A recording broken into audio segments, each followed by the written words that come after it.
हमारा अगला प्रश्न कि इनमें क्यों नहीं और उनमें क्यों है? क्योंकि इन्होंने दुनिया के सारे सुख सुविधा भोग लिए हैं। जो गृहस्थ जीवन में रहा उसने शरीर का सुख भोगा कि नहीं भोगा, उसने पत्नी का सुख भोगा कि नहीं भोगा। लेकिन श्रृंगी ऋषि, उन्हें यही नहीं मालूम कि पुरुष कौन होता है और स्त्री कौन होती है। परमहंस गति, वो राम जी को वही उतार सकते हैं। उसी तरह से यहां पर है कि यहां पर इस काम को मैं नहीं कर सकता, हम नहीं कर सकते, तो इस काम को परमहंस गति से रिलेटेड संत चाहिए। हमारे वो योग्यता नहीं है, क्योंकि हमारे तो बाल बच्चे हैं, हमारे सारे संत ग्रह इस काम के लिए चाहिए एकदम निर्विकारी, जो जिसने विकार था ही नहीं हो। हमारा तो हाल ये है कि हम कीचड़ में जाते हैं और फिर आकर के डिटॉल से और इससे उससे कपड़ों को धोते हैं और दूसरे दिन फिर कीचड़ में घुसते हैं। जो कभी कीचड़ की तरफ जिसका मन ही नहीं गया वो चाहिए। भैया जी, हमारी जिंदगी चिल्ला चिल्ला कर कह रही है कि मेरा कुछ भरोसा नहीं, कुछ कर सकते हो तो अपने लिए कर लो। मैं आज तक किसी की सगी नहीं हुई, मैं कब तुम्हें छोड़ के चल दूं, मेरा कोई भरोसा मत करो।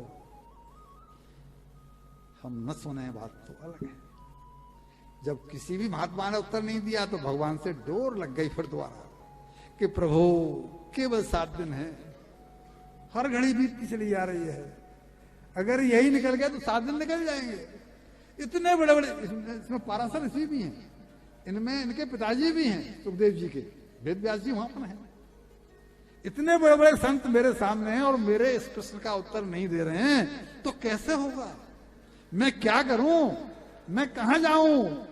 कुछ तो ऐसा करो जो मेरा कल्याण हो जाए। जो राजा में डोर लगी, चूंकि शुद्ध अंतःकरण था, आर्त पुकार निकली तो भगवान की करुणा उफनने लगी।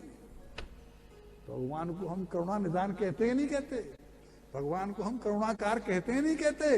तो अगर वो आर्त पुकार को भी नहीं सुनेंगे तो काय के करुणा निदान, काय के करुणाकार। लेकिन आर्त पुकार निकले तो सही, और आर्त पुकार तब निकलेगी, आर्त इस अंदर से यहां से वो तब निकलेगी जब हमारा हृदय शुद्ध हो। न तो हमारी कभी निकलती है और न वो वहां तक पहुंचती है। भगवान का सिंहासन हिलने लगा तो उन्होंने सुखदेव जी को प्रेरणा दी, जो उसी जंगल में भजन जाओ। यहां इस श्लोक में जो सुनाने जा रहा हूं इसके 2 अर्थ निकलते हैं। इस श्लोक को पहले सुन लो कि भगवान ने उससे उनकी मृत्यु संवारने को भेजा। तत्रा भगवत भगवान व्यास पुत्रो, फिर सुनो उसे, तत्रा भगवत भगवान व्यास पुत्रो अध्यक्ष यागा मठ मनो नपेक्षा अलक्ष लिंगो निज लाभ तुष्टो व्रतस्य बालैरवधूत वेश। एक शब्द आया भगवान व्यास पुत्र, यानी भगवान स्वयं ही व्यास पुत्र का रूप लेकर के वहां पर। और यहां ये भी निकलता है कि भगवान व्यास के जो पुत्र हैं सुखदेव जी, वो रूप लेकर वो वहां पर जो प्रेरणा पा करके वहां पर